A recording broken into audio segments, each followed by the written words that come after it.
So I wanted to talk today about this grumpy magic thing for a couple of reasons. Partly, I think it gets in your way. I think sometimes you guys get in a bad mood or you're not feeling good. You think like, oh, that's not spiritual or that's not magical or I can't create from a space that's so blech and negative. And I want to assure you that's not true. Magic doesn't really care what kind of mood you're in.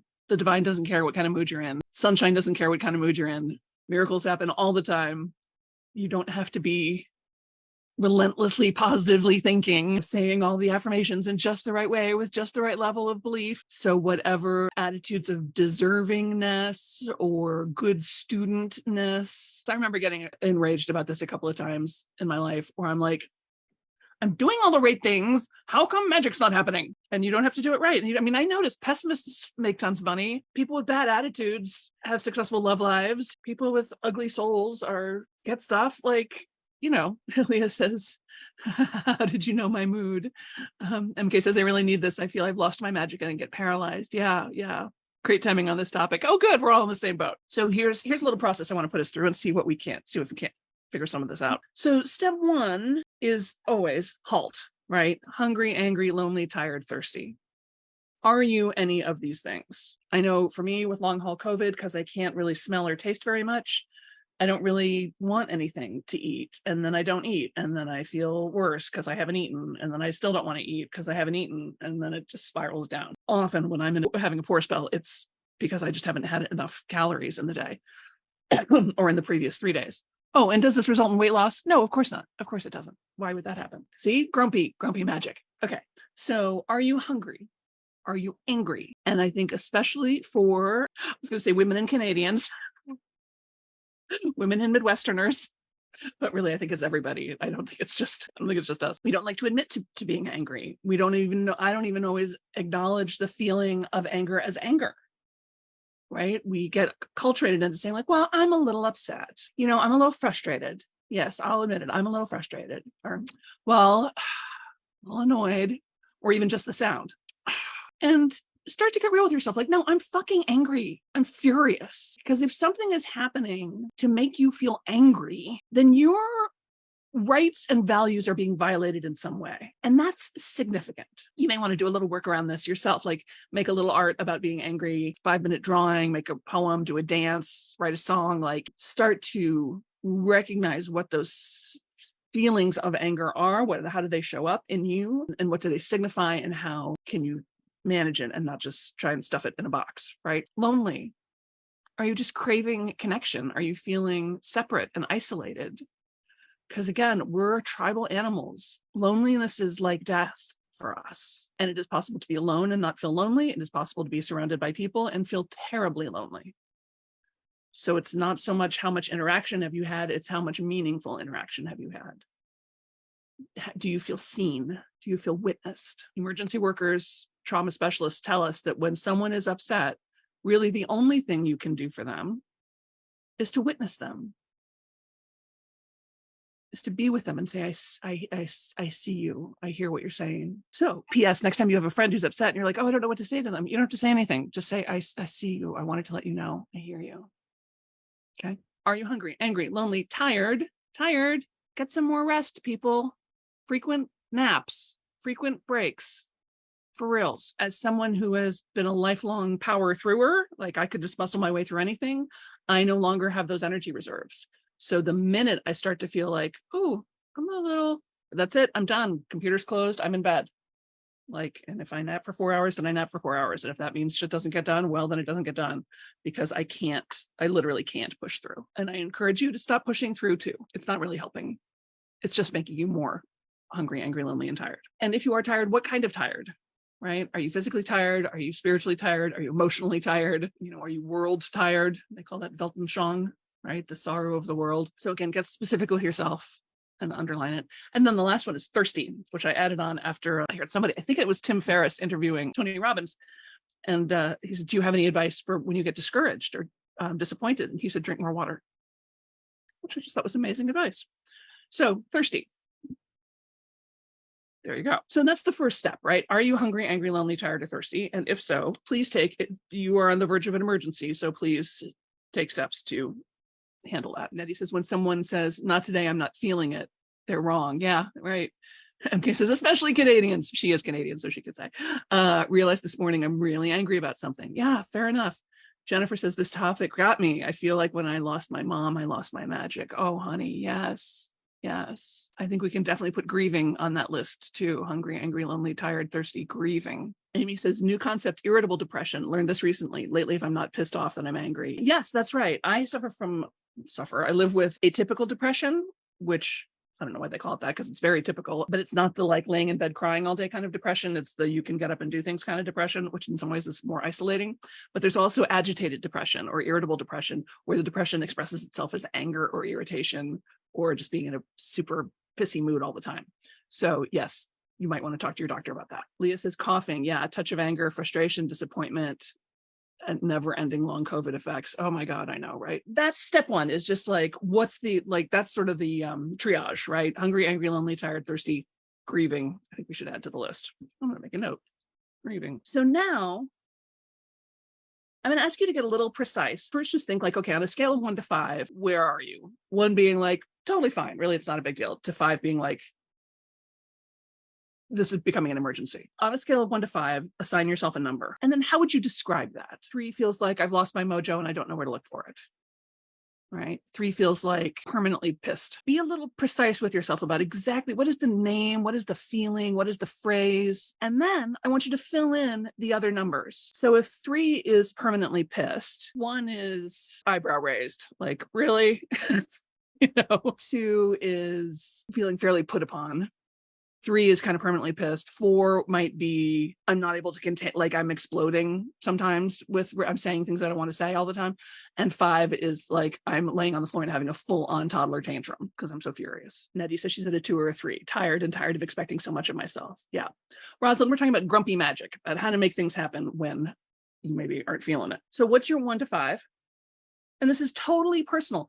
And here's why I want you to do this, is because sometimes we get a little imprecise. Sometimes we exaggerate for comic effect. And sometimes we use the same words for everything, right? So for some of you, 1 is, oh, I'm fine. 2 is fine. 3 is fine. 4 is, I'm fine. 5 is, I'm going to fucking kill someone. And I'm fine, right? Like you're using the word fine to cover everything. It may be, if 1 to 5 is, let's say I'm pissed off at my partner, and I'm going to call that a 3. I'm pissed off at my partner. I'm at a 3. So 1 might equal, oh, it's so cute when they do that. And 2 might equal, I'm going to have to ask them to knock that off again. And 3 is, now I'm pissed. 4 is, I am starting to collect a list of grievances and working up kind of a big head of steam.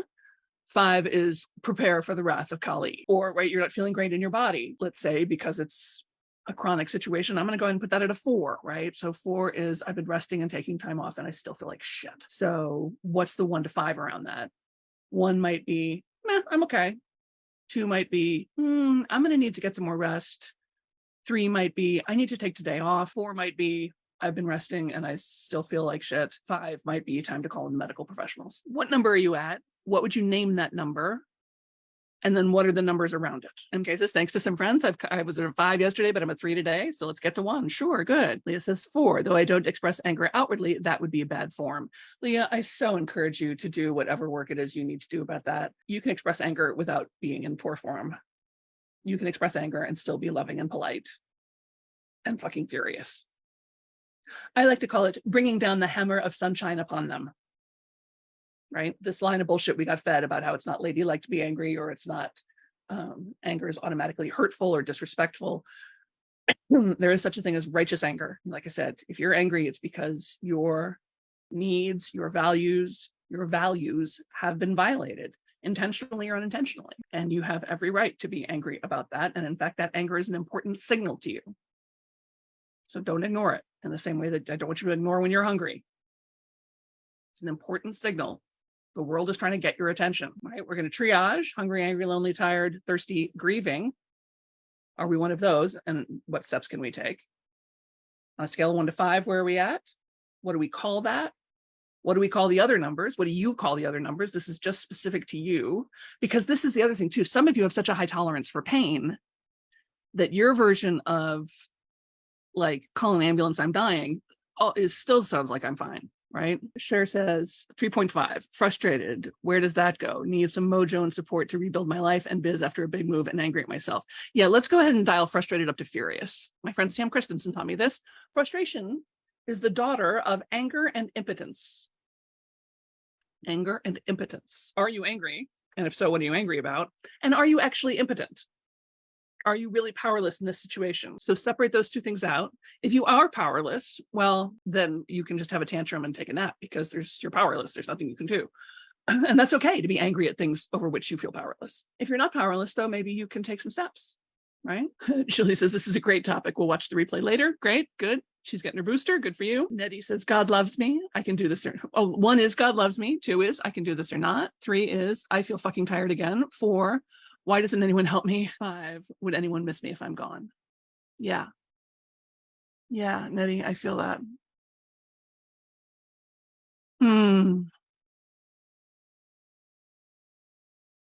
So you guys are doing such a good job acknowledging where you're at. Let's just send each other some like super lovely vibes, right? Remember that that net of interconnectedness, right? That the energy that moves out from me and is connected to all the ideas and the people and the animals and the trees and the rocks. And you have a net coming out from you that is connected to all the people and the trees and the rocks and the birds. And so when we look at it, we see this giant net. And we're part of that net. And you can lean back and let that net support you. You can pull on it when you need more energy or strength or money or joy. You can yank on it a bit. You won't hurt it. You can't overwhelm it. It's not going to kick you out. It's okay if you get mad at it. It doesn't care.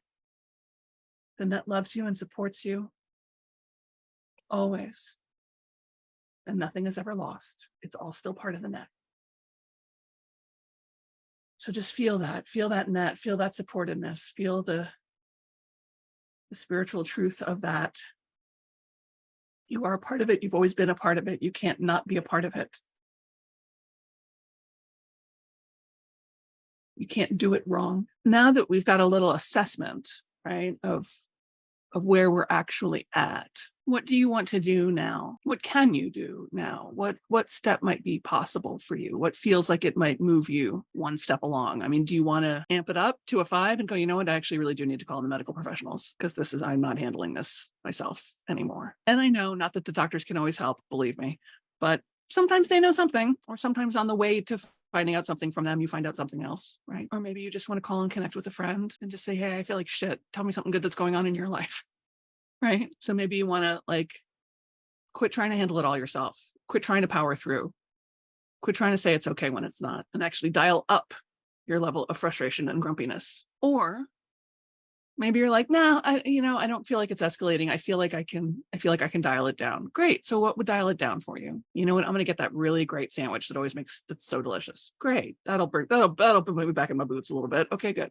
I'm going to call that friend. I'm going to do a little 5-minute art about how I'm feeling. I'm going to listen to that song that always cheers me up. And I'm here to tell you that's where the magic is. The magic is in reality. The magic is in the real you in this real moment right now. Grumpy, pissy, tired, long COVID-y, grieving, all of it. Take off the mask, take off the burden, take off the pretending, take off the people pleasing, and just be real with yourself about where you are and what you need right now. I know you're furious because you don't have $1 million in the savings account. I know.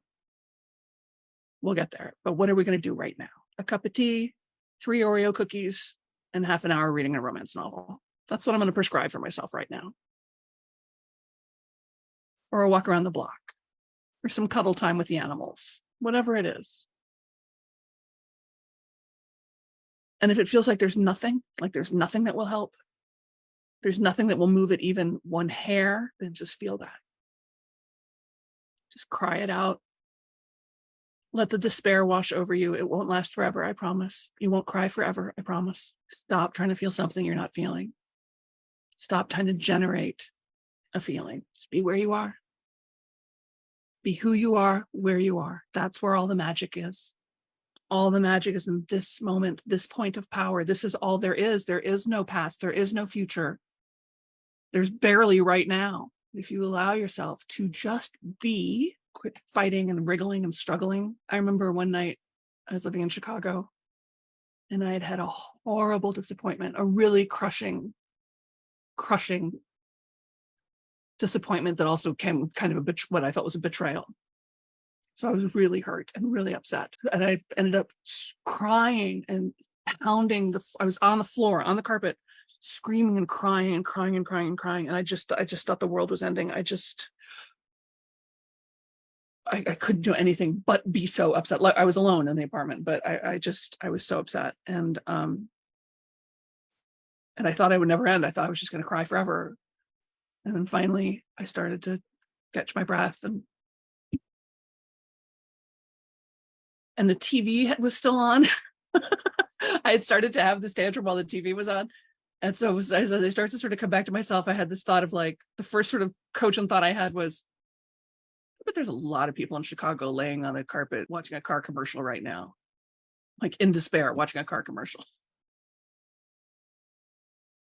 And that struck me as kind of funny. And then I got up and got myself a drink of water. Like, you just put one foot in front of the other, but only when but let yourself arrive in the spot first. Leah says, yes, definitely. Anger is expressed through a fine filter, no raw raging. And you can too, take a wiffle bat and beat the crap out of your mattress, go for a hard run, go,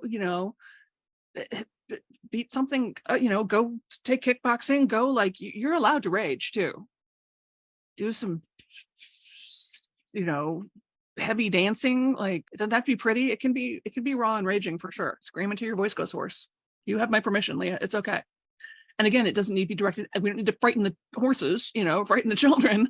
You can express raw rage and still you're not going to get kicked out of the club, I promise. Cher says, wow. But Pamela says, process with my counselor. Great. Yeah. Walk in nature. Perfect. Margaritas, dial it down. Amen, Jennifer. I'm a big fan. So you don't have to ask me twice for margaritas. Nettie says, I'm close to publishing. I should take a big breath and do it, not continue to make it perfect. Honey, you can't make it perfect. I want to knock perfect out of your hands. Stop it. Stop it. We don't want perfect.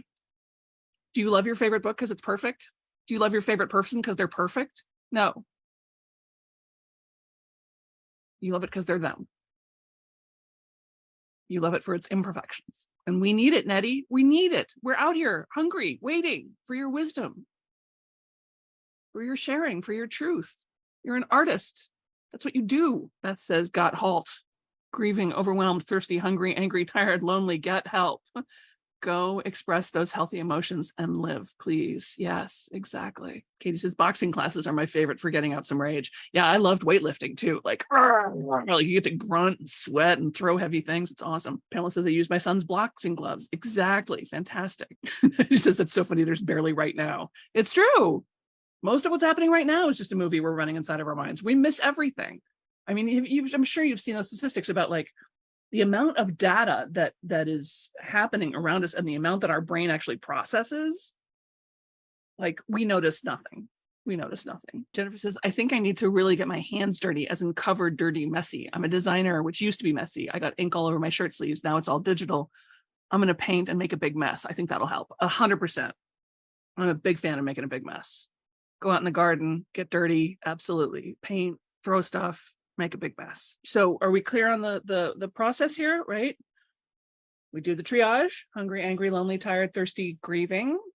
I'm really digging adding grieving to this list. I think it's really important. Figuring out where you are on a scale of 1 to 5, naming it with some precision, and then naming those other steps. So what does 1 look like? 2, 3, 4, 5. Really sitting with it for a second. And how could you move yourself up or down the scale a little bit, even if that means just throwing yourself on the carpet, having a screaming, crying fit. And eventually you will come back to your breath. Eventually you will come back to yourself. Eventually you will have a thought.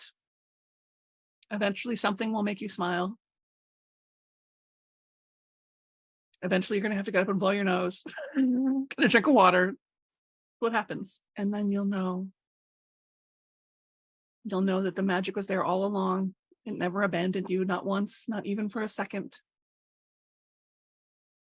And even when you're standing there like this, it never happens for me. Welcome, nothing ever good happens to me. The magic is right there holding you in its arms. Abdullah, how long does the process of recovery take? And to recognize the end, that's going to be completely individual, right? It's completely individual. And how can you be in it without rushing it, without pushing it? To understand that things have their own time. Grieving especially has its own time. And it's not going away. It's a permanent condition. You know, it's not always quite so present, but you'll never not be grieving the person you love. That's why it's grief. That's why that's why it has a different name than other kinds of loss. I mean, I think that's a really elegant question. And I think the answer is poetry, right? The answer is your truth. How can you be in it without hearing that voice that says, okay, get up now, enough crying, let's go. Because if you need to cry some more, then cry some more. It's okay. There's no set time. And maybe you can pretend, you know, that you talk to your guardian angel, talk to your spirit guides, talk to your inner self, talk to your belly. Okay, belly, what should we do? And Belly's going to say, fuck it, roll over. Okay, cool. You know, our belly says, well, maybe I could get up. Great, let's get up. Just be where you are. Quit fighting it. And maybe communicate the truth to everybody else around you, or at least some trustworthy people around you, right? And just as reminding myself, I've survived all the other fives I've experienced. That's right. You all have lived through some unimaginable stuff. Exactly. Jennifer says, my crap end is, oh, hell no. And my high end is, there's still joy, still working on the center. Yeah. Just, you know, I mean, this isn't about getting it right. It's just about putting some names on. Oh, hi, Sarah. Sarah says, big old head cold on vacation. Oh, baby, no. I just made some yummy food. Feel like crap, but baby steps. Thanks for being here today, Sammy. Oh, I love you, Sarah. All right, everybody. So make some grumpy magic. Go ahead, light a candle, even though you know nothing's going to make any difference. Drink some water, even though you know it won't help. Be grumpy, be crabby, be mad, get messy. Quit trying to hold it all together. We don't need you to hold it all together. We're okay. We can handle it. We got you. We got you. Feel that net. Feel that net of support. Should we do one more breath? You ready? Let's inhale, 2, 3, 4. Hold, 2, 3, 4, 5, 6, 7. Exhale, 2, 3, 4, 5, 6, 7, 8.